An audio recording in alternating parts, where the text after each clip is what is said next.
When I wrote the biography of Sakyamuni Buddha in my 20s, it was intended so that people could know more about the founder of Buddhism. In the process, I referenced numerous Buddhist texts to ensure a better understanding of the life of the Buddha myself. At first, I faced certain issues. For example, was it humanly possible that Queen Maya gave birth to Prince Siddhartha from her right flank? Who healed her wound? Moreover, right after birth, the prince was able to walk 7 steps with a lotus flower blooming under its footstep. The prince was then bathed in water spouted by 9 dragons. Can a newborn immediately walk with ease? This is improbable from a medical perspective. As for the dragons, where are they? I have never seen one. However, famous historical figures tend to have legendary narratives. For example, when Tian Xiang, literally heavenly auspiciousness, as a scholar general of the southern Song dynasty, was so named because auspicious signs appeared in the heavens upon his birth. There are many similar legends about famous figures, so it is understandable that when the Buddha was born, hundreds of flowers bloomed, filling the air with their fragrance as a sign of celebration. How about Sheila? Continue. Among the many legends surrounding the Buddha's birth was that he pointed one hand to the sky and one hand to the earth, declaring, I am the uniquely honored one in the world. The true meaning of this phrase should be, the Buddha is a uniquely honored one in the world. As all beings intrinsically possess a noble Buddha nature, they are thus like the Buddha. This is the truth that the Buddha realized. As the verse goes, in the heaven above and the earth below, none is like the Buddha. It is the same in the worlds of the 10 directions. Of all that I have seen into the entire world, none can be compared to the Buddha. Let's have Lillian.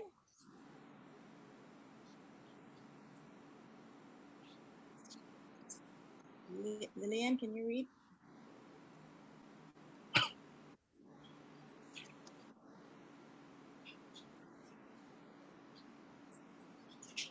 How about Paul? Can you continue, Paul? Sure. Some considered Buddhist monks believe that I am the uniquely honored one to mean only I am the best. They even claim that the Buddha himself said it. This is an offense to the Buddha, as he was a most modest and dutiful sage who would not utter such conceit. So I wonder, who heard the Buddha say this? The goal of humanistic Buddhism is to return to the original intent of the Buddha. Beliefs that are inappropriate, incorrect, defied, superstitious, or concern deities and ghosts should be separated from the Buddha of the human world. The greatest virtue of the humanistic Buddha is in his teachings. As said in the Buddhist sutras, one should rely on the self, rely on the Dharma, and rely on nothing else. The Buddha never boasted. Instead, he encouraged people to rely on themselves. Since all beings possess the Buddha nature, everyone can attain Buddhahood. Other than the Dharma, there is nothing else to rely on. Um, we have Stephanie. Since writing the biography of Sakyamuni Buddha and being a monk for over 80 years, I've gotten a better understanding of the Buddha's life. People should relinquish superstitious and supernatural beliefs in the Buddha, including dressing him up as a fortune teller. The Buddha has endured this burden long enough.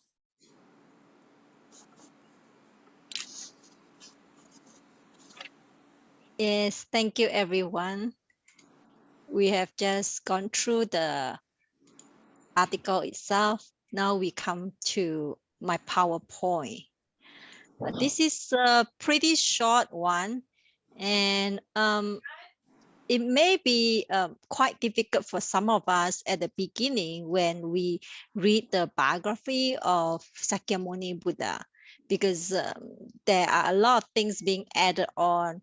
You know, Buddha was born more than 2,500 years ago, and that was a time whereby there are no people are not writing down whatever he did, and all these are just by memories passing down, and you never know what had added on.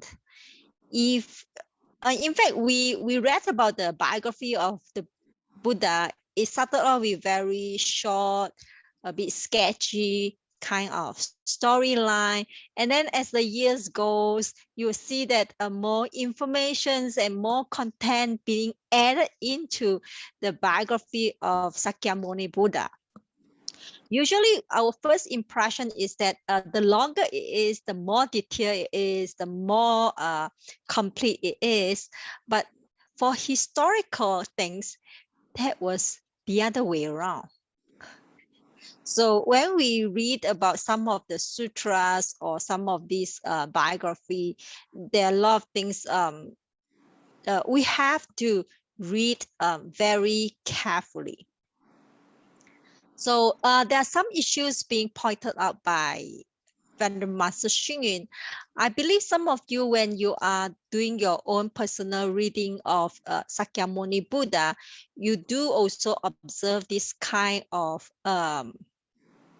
legendary expression, and not only for Buddha itself, but also for other historical person, you know, even for like maybe Jesus Christ and how he was born. You see a lot of legendary kind of story about them.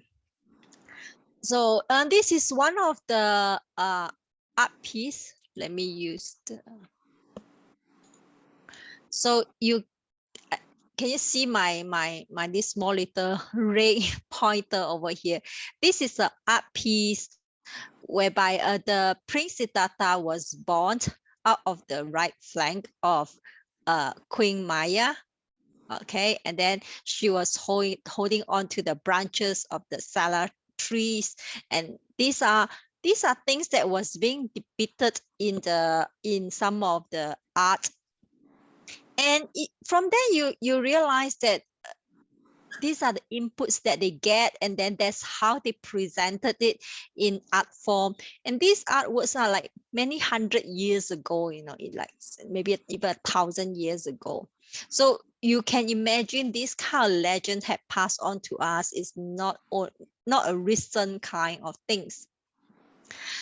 Coming back to this right Frank, because some scholars have their own way of explaining, okay, how does this come about? A lot of times when we read all these things, we try to like figure out what is the symbol behind, what is the symbolism behind. And when from here we can see that the caste system, we come back a little bit, talk about the history of India, is the caste system. They have this caste system, and it was basically divided into 4 main categories, but subsequently it was even go one step further to 5 categories. So first of all, you have the Brahmins, the priests, the Kshatriyas, the rulers, the administrator and warriors, and then you also have the Vaishyas, the artisans, merchants, tradesmen, and farmers, and then the Sudras, which is the labor. But other than this, we have one more, which is called the untouchable. And it was believed, even until now, some of the Hindus, they believe that we are all originated from the Brahma. And that's why we are categorized into these 4 or 5 categories. And over here is that according to this Hinduism, humanity has its origin. Okay, so these Brahmins were from the mouth, and the Kshatriyas were born from the arms, and the Vaishyas were born from the thighs, and the Sudras were from the feet. And beneath them, all the so-called untouchable are from the base, and is very much treated very badly like animals, and they are being debased. Okay, so you can see like from the mouth, okay, and then from the arms, and then from thighs, and then from the feet, and then beneath it all. So that is one way how we can look at the birth of the Buddha. We know that the Buddhas, he belongs to the what? He belongs to this category of the king, the warrior, and that's how we get to guess that why he was being depicted that he was born from the right flank of his mother. Of course, there are other speculations whereby people are saying that, you know, when we try to say about a sage who was born, we try to see him as very clean, pure, unpolluted. So how can he be born from the vagina of the mother? So there are many ways of how you see all these things. This is only one of the examples. Some of the scholars trying very hard to figure out what's the reason for this. And another issues that we come across is right after the birth, the prince was able to walk 7 steps with a lotus flower blooming under each footsteps.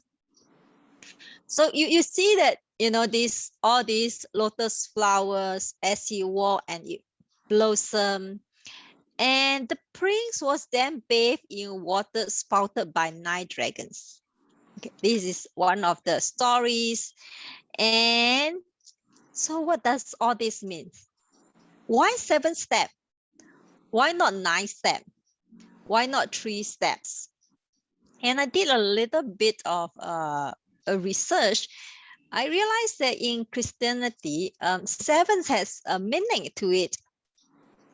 But when I tried to figure out from Hinduism, I realized that there's no specifically that 7 is a holy one. 7 can be holy. 1, 2, 3, 4, 5, 6, 7, 8, 9, 10, all can be holy. So that there's some differences here, and we cannot link the 2 religions to 1. So over here, we see the lotus. The first one is about the lotus. So the lotus itself, we can say that is ability to rise above the mud.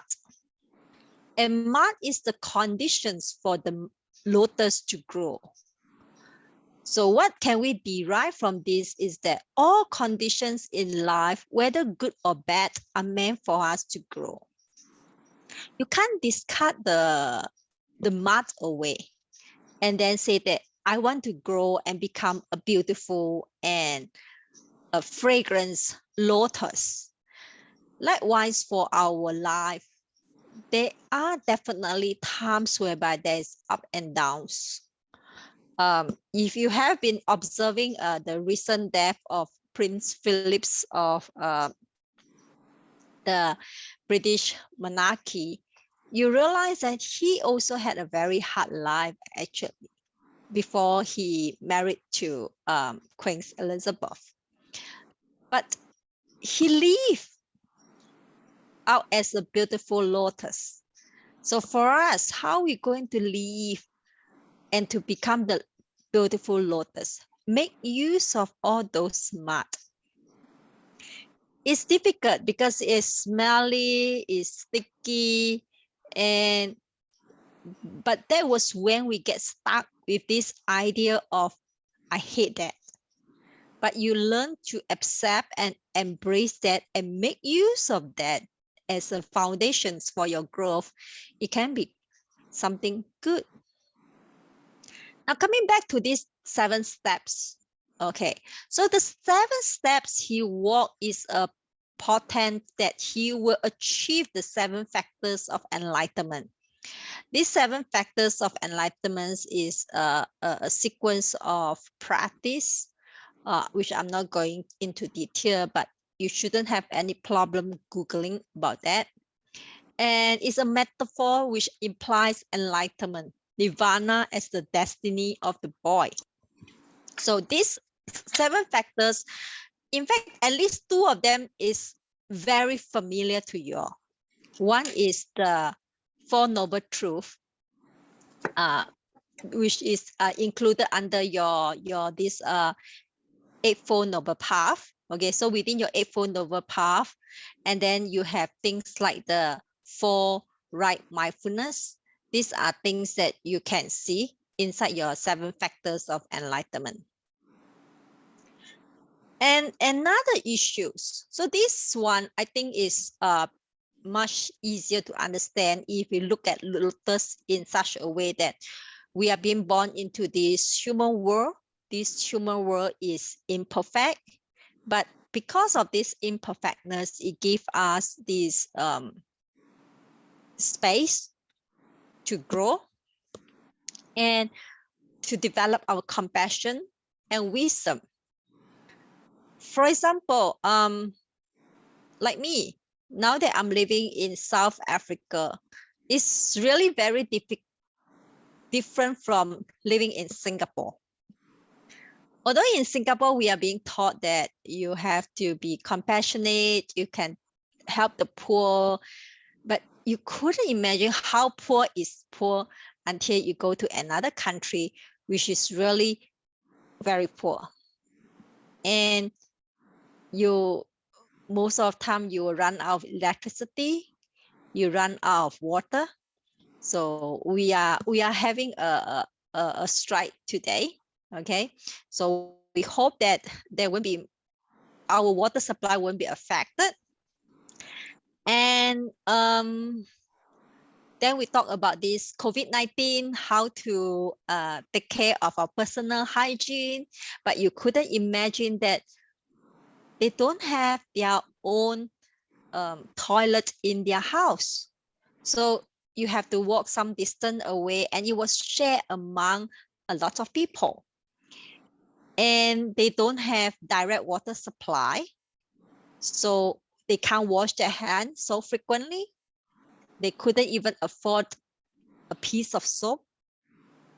So things that we think is very common and understood, and we would think that why you are not following all these COVID-19 precautions, taking care of yourself and getting yourself a mask, especially those disposable masks. This is not something that is easy for poor people.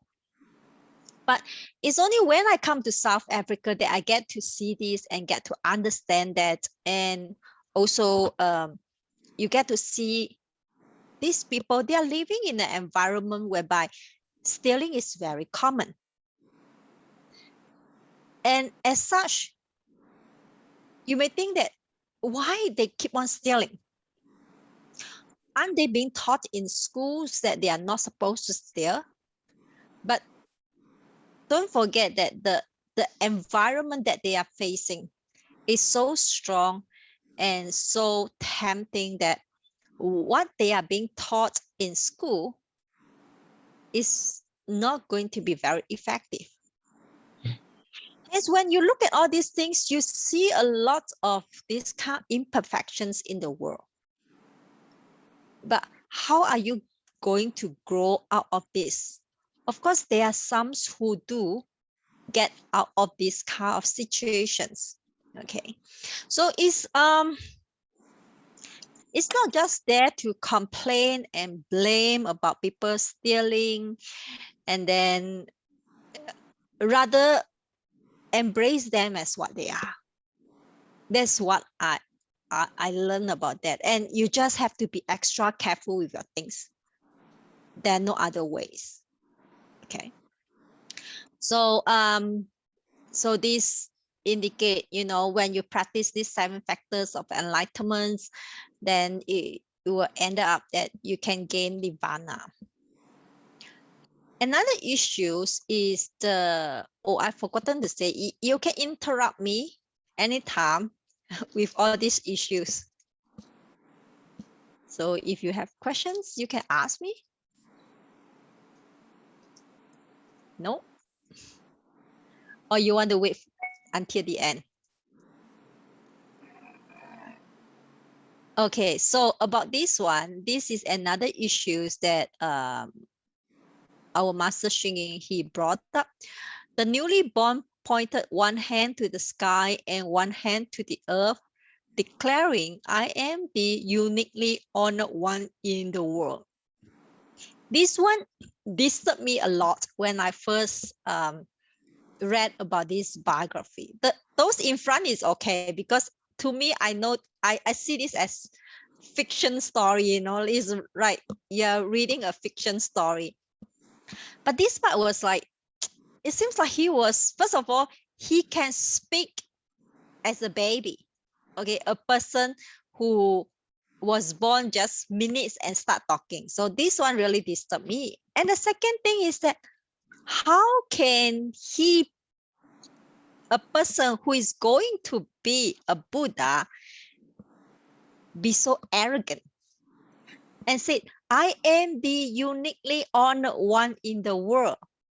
This doesn't tie in with our belief, our impression of what Buddha is like. He's supposed to be a very humble person. And then until when I go to the Buddhist college, then our teachers talk to us and explain this part, which is what Master Xing Yin mentioned in the book Pure and Simple. The true meaning of this sentence is the I refer to the Buddha. The Buddha is the uniquely honored one in the world. And what does this, the Buddha, means here? This, the Buddha, doesn't mean this little boy who later become the Buddha. This, the Buddha, if we go accordingly to the Sanskrit meaning of this word, we don't see this as a name or a title for a person. Rather, this is just a description. It means the awakened one. That means whoever is awakened is what? Is uniquely honored one. And all beings intrinsically possess a noble Buddha nature. They are thus like the Buddha. This is the truth that the Buddha realized. Hence, when he walked the 7th step, when he pointing one hand up and the other hand down, and saying that I am the uniquely honored one, he is trying to say that any person or every being has this Buddha nature. And everybody is able to realize this truth of what? Of liberation. So we have to come back to this original intent of the Buddha. From there, we develop and come back to this point. The greatest virtue of the humanistic Buddha is in his teachings. Don't look at how he dressed. I know we know how handsome he was, but you just remove all these kind of how is it, accessories, all these glamorous thing about him. We go straight to his teachings, which is more important and related to our daily life and something that can improve our life. Why we are here today to listen to this talk, I don't know, maybe 50% was being forced by Venerable Yoling. You have to come for this class. But at least another 50%, you come because you want to listen the teachings of the Buddha. And why you want to listen to these teachings of the Buddha is because you find that it helps in your daily life, either in terms of your interpersonal relationships or the relationship with yourself, the inner conversation with yourself, to resolve that kind of inner conflicts within yourself. You know, when we are grasping for things and things we hope, or grasping for things that we can't get, you know, that kind of conflicts going on, but we can get the solutions from his teachings. But he will never give you any physical things. He will never give you any possessions. He will never make you wealthy. Definitely not. And he only show you the path. He may walk with you, but ultimately, if you don't want to walk the path, there's nothing he can do.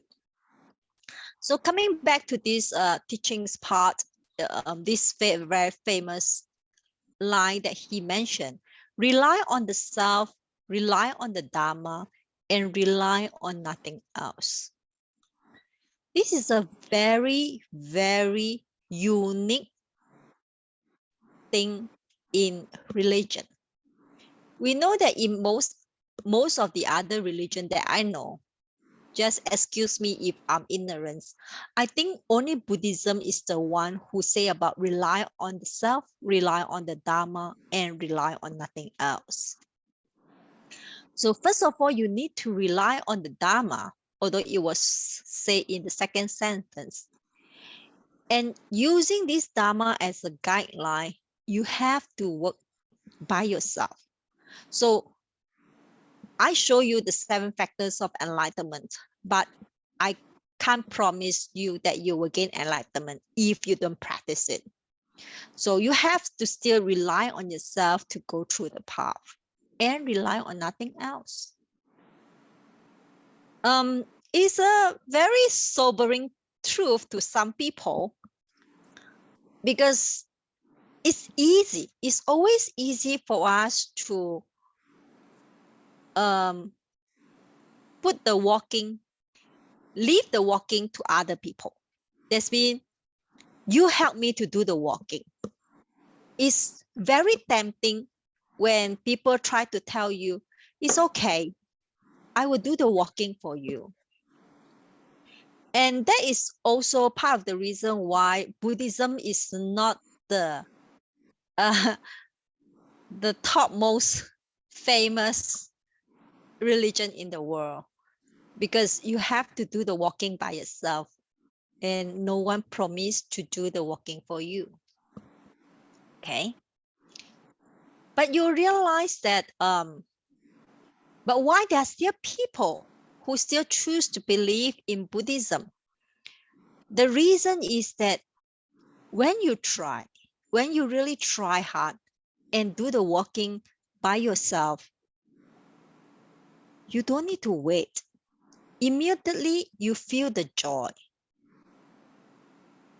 Immediately you feel that kind of liberation within yourself. You don't even need to wait until nirvana to gain liberation. The liberation can be small little things. So once you are able to get out from those kinds of grasping, you feel so calm, you feel so ease. I believe some of you, or majority of you, must have that kind of feeling. That's why you can continue to stay on in this class. If not, you won't be here. And it's different from leave the walking but to someone else. You just wait. You wait for your judgment day. But we don't need to wait for our judgment day. Right now, you can enjoy that kind of liberation.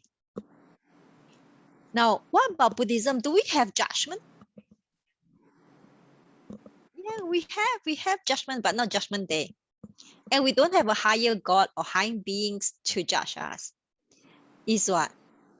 Is our cause and effect, or what we call the karma. Is the karma as our judge.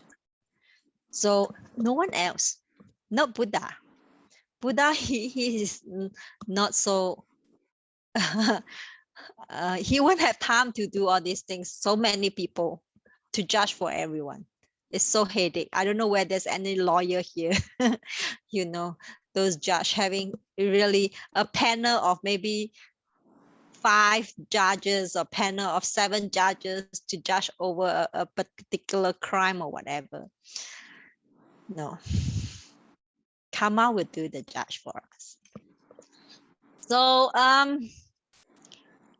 coming back to this original intent of the Buddha, beliefs that are inappropriate, incorrect, defound, superstitious, or concern deities and gods should be separated from the Buddhas of the human world.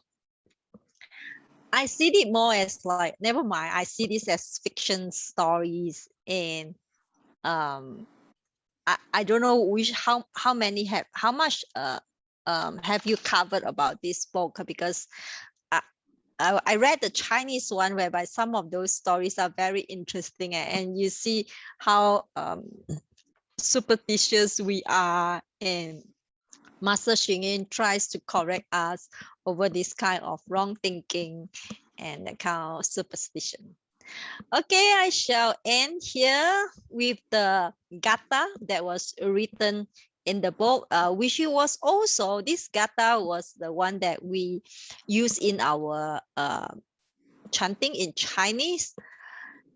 This Gatha itself is a praise of Buddha. So what happened was that in Buddha's previous life, that means Sakyamuni Buddha's in his previous life, one of his previous life, he saw a Buddha, and he was like very amazed, and he uttered these praises.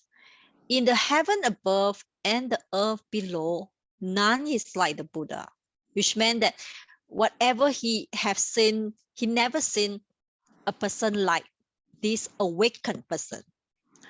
It is the same in the world of the 10 directions. So he couldn't find anyone else, you know, in the world of 10 directions, such a awakened one. Of all that I've seen, that I want, none can be compared to the Buddha.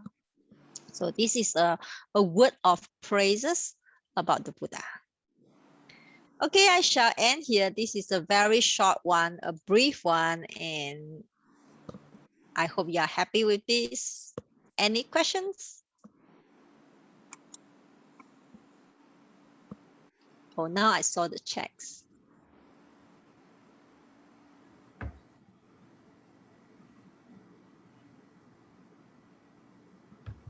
Yeah.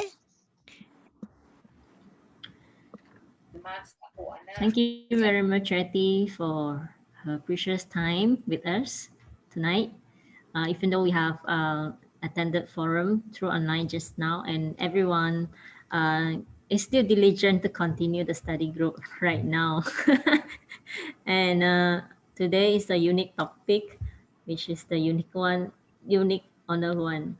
At first, I have this topic. I mean, when I have the same feeling as Master Charity. How come the Buddha would say so? But after I read this article, wow, it's like open up my mind, and I was so ignorant before. It's just like before I renounce, I wonder how come Prince Siddhartha left family, especially the wife, and then seek for enlightenment, and then I don't understand it. But after I realized that it's not something that relationship the husband and wife, but then he has a big heart, great heart to save all the sentient being. That make me realize how ignorance again myself. And I was great that I choose my path to renounce also. Yeah. So anyone want to share, or you have any questions for tonight's topic? Yes, anything about the biography doesn't really matter. Is it pertaining to today's topics? Maybe some of you may have read about the biography, or you have watched our theater show, and is your impression about this life of the Buddha? Maybe I would like to say something, because just now Venerable Jyoti mentions in the PowerPoint, is saying that when Buddha was delivered, and then there's a 9 dragons water. I think that is already mixed with the culture of Chinese. So there are 2 types of watering when Buddha was born. The one with the dragons, that is only in the Chinese culture. But with the flowers, with the beautiful sounds of the birds, and all those, that is happen in the both culture. So that is in terms of culture. Thank you. Yes, because if you look at the Chinese literature, the Chinese sutra, you can see the dragon part. But if you look from the Theravada Sutta, you can't find the 9 dragons, or the it's actually snake, yeah, but you don't see that, or they call it naga. Yeah. Naga has 2 meanings, either snakes, or in Chinese we call dragon, or it can be elephant.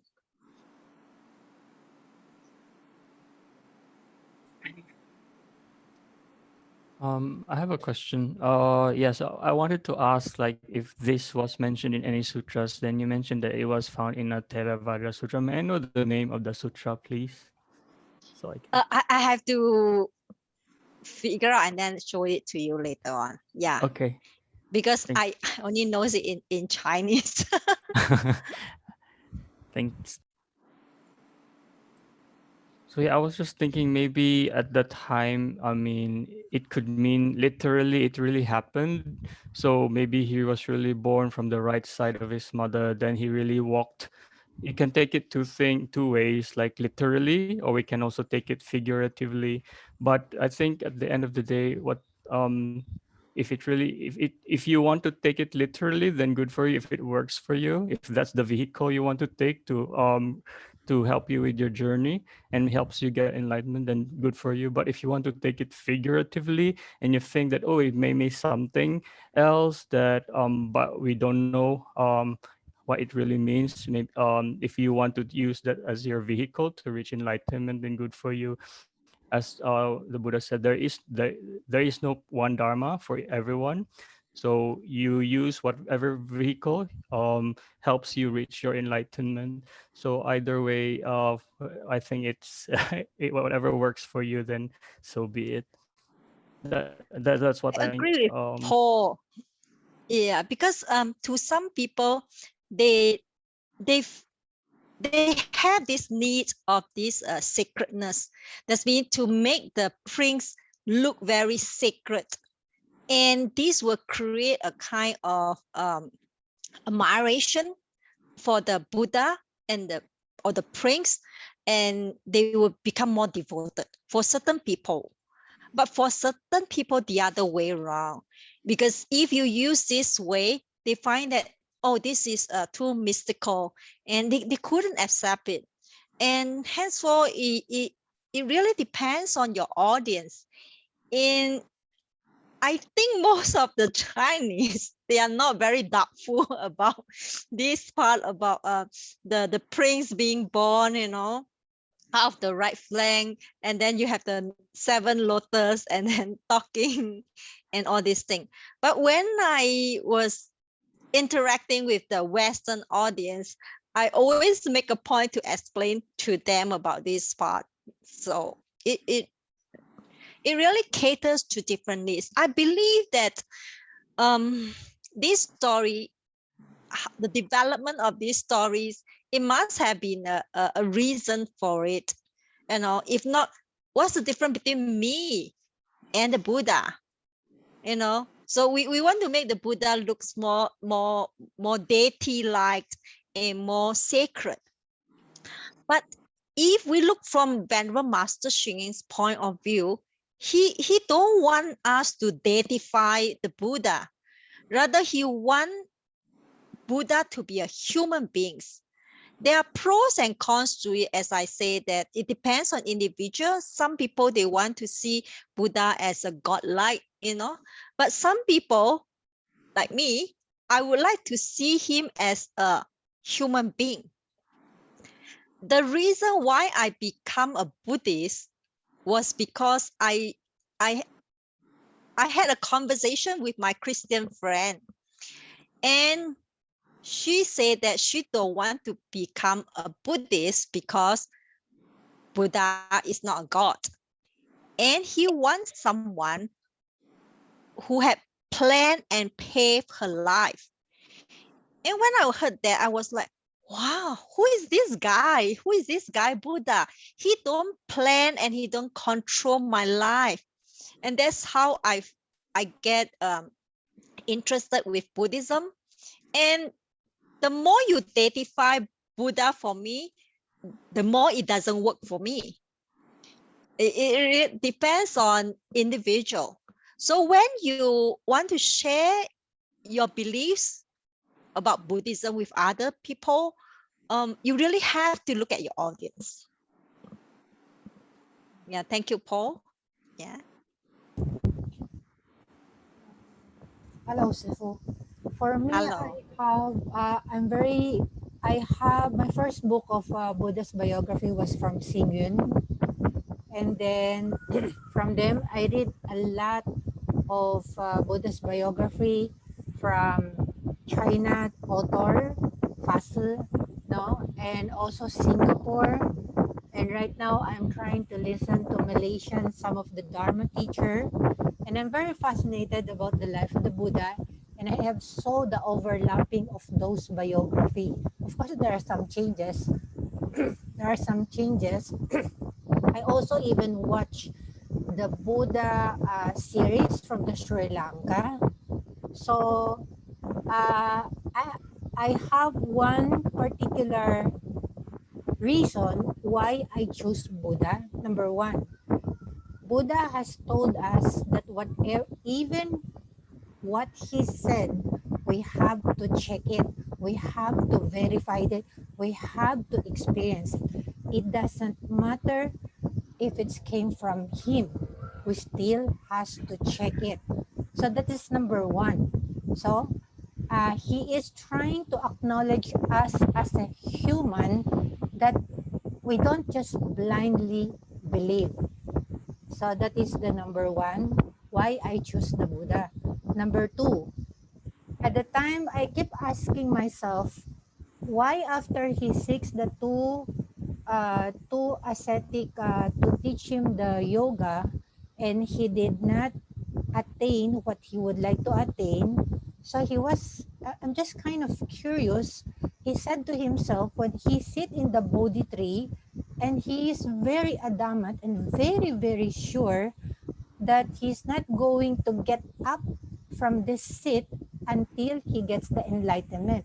So what makes him so sure that he's going to get the enlightenment? So my answer to that is that he somehow inside of him, he knows already. He knows already. The answer is within him.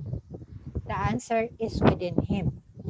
Third aspect is that when Mara is challenging him, he was asked, why do you want to do these things? No one will believe in you.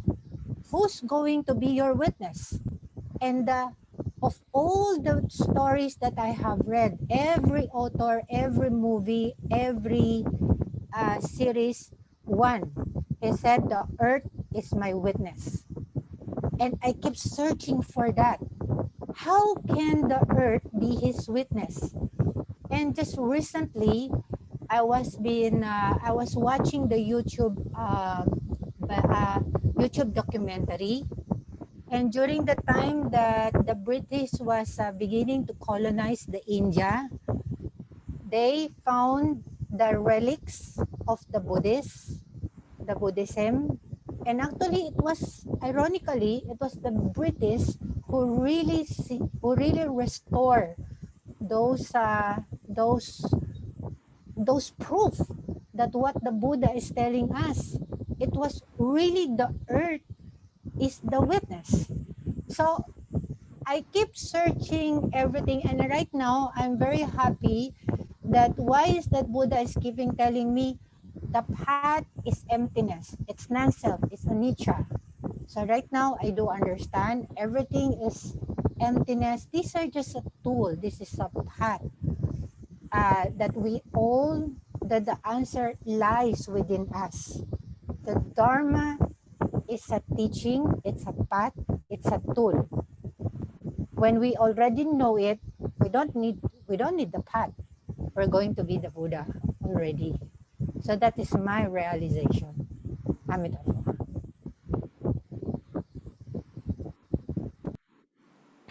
Thank you, Janet. Oh, she really do her homework about studying about the biography of the Buddha.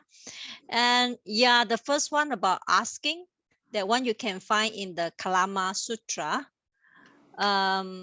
If for those who don't know, you can read the Kalama Sutta. You can Google. I post it on the chat. Another one is answer in you.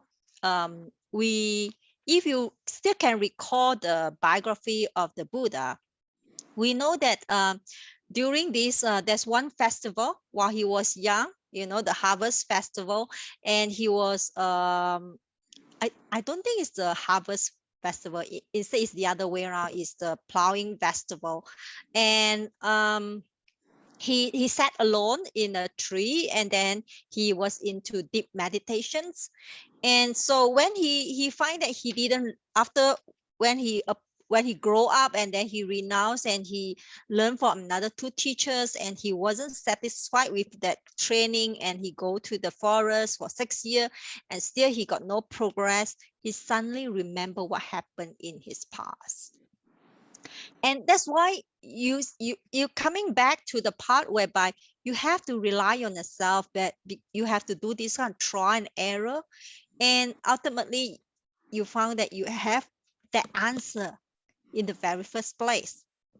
Okay, and then the last one, the third point that she mentioned about weakness by the gods, and I did also do a little bit research about that. Weakness by the gods is that one is a more of the Theravada explanation, but excuse me, I didn't remember the sutra. But what they did say was that why the god appear, this is again like very friction. It is like a very good thing for the movie and show, but the explanation was that because this god, if you know about the lifespan of the god is very, very long. I mean, the earth, that one is the earth god. And as such, he see not only this life, the current life of this Buddha, who was about to gain, who had just gained enlightenment. He saw that through all these eons of lives of his cultivations, he did has these merits, and he deserved that particular seat under the Bodhi tree. So that part is about the Mara, who is saying that you can't claim this seat, and no, this is not yours. And that was really interesting. And then Amy asked about, mentioned about how can we find inspiration in the Buddha's uniqueness in surviving the recent pandemic crisis. I think this is a very important question, because whatever we learn in Buddhism, we have to relate back to our daily life. What kind of inspiration? I think we heard a lot, but it's very difficult for us to put into daily life. Is about the single word called moment. Okay. that is what I feel about during this pandemic. Now it's already 1 year into the pandemic, but if you still can recall at the very beginning of the pandemic, we thought that this virus will go away very soon. You know, it won't be longer than what we expect right now, and it won't blow up into so many countries. We thought that maybe it's a repetition of SARS in 2003, but we think that, okay, that should be fine. And so we waited and we tried our very best to compromise a bit, you know, a little bit of inconvenience. And so we put on hold our plan. We put our plan, maybe instead of having tour holiday during June, and then we push it forward to December. We push a lot of our plan, but as every months go by, you find that you have to keep on changing your plan until at one moment, I don't know whether you have experience, is that you think of not planning. I did give up planning also. And it really literally forced you into going back and reflecting on what Buddha said. We live a moment by a moment. It's our habit to fall into planning, which is not right, not wrong, nothing wrong with planning, but we are not at the same time always ready to accept impermanence. That means at one hand, you have to think about planning, but on the other hand, you have to think about impermanence. But for human beings, our past habits, we used to not bother so much about the impermanence aspect. We know the term, but we don't really practice it. If you can have these both things side by side, even if the plan doesn't turn out as what you are, you still feel very comfortable. And there are a lot of things to talk about this. This is a very big topic if I want to answer your question, but I make it very small. Just come back to this word called moment. Yeah, there's another sutra, but I've forgotten about this sutra. This sutra is about, I will give you back this name. I pass it to Venerable Yoling and tell you what's the name of this sutra. This sutra is a very, I know already. The English translation is called auspicious day, an auspicious day. So what is an auspicious day? Just in case, auspicious day. An auspicious day.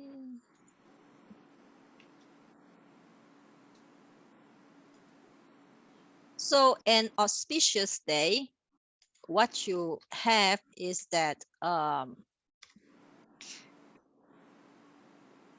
it's talking about meditation. Okay. So what do you mean by an auspicious day is whereby you have this calmness in the mind. But how to achieve this calmness in your mind is that when you don't think about the past, you don't plan for the future, and you think you are living at the moment. I wouldn't say the plan, but not thinking about the future. This is called an auspicious day. And it really fits into this pandemic, because we miss those days whereby we can hug our loved ones, we can have dinner meals with our loved one, with our friends and whatever. So we keep on thinking about the past. And then when we look forward, we're thinking that when is the pandemic is going to end? There are researchers who say that to end this whole pandemic, it will take 7 years.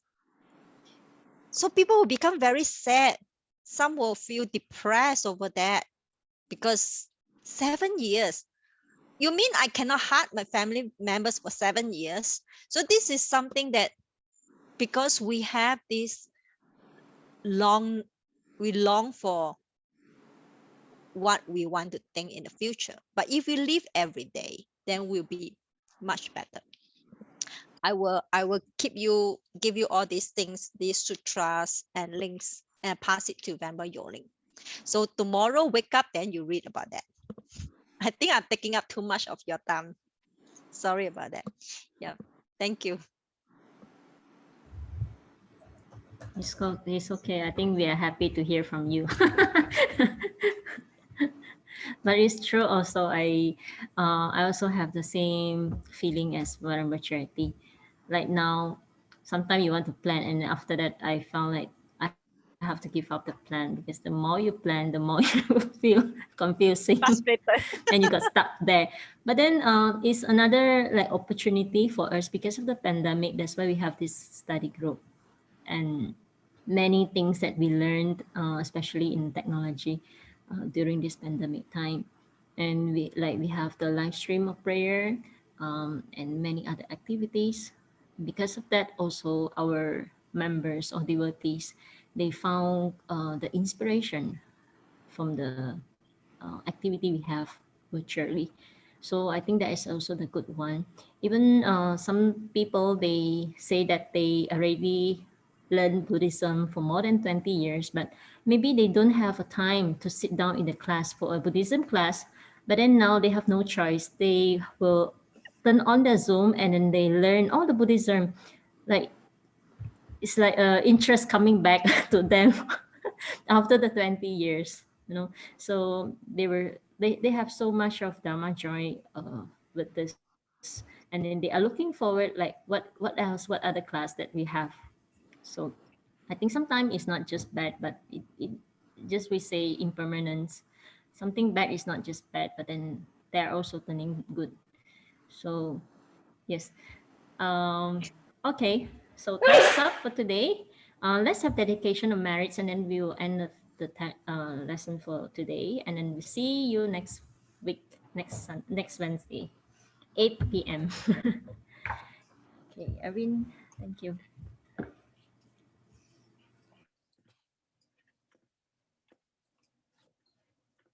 Okay, palms join.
Thank you very much.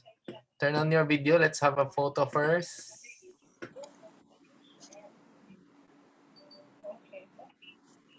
Okay, ready? 1, 2, 3. One more, lotus flower. 1, 2, 3. Thank you very much. Thank you, Master Chetty. Thank you very much. Bye. Good night. Bye-bye. Good night. Thank you. Thank you. You're welcome. Thank you.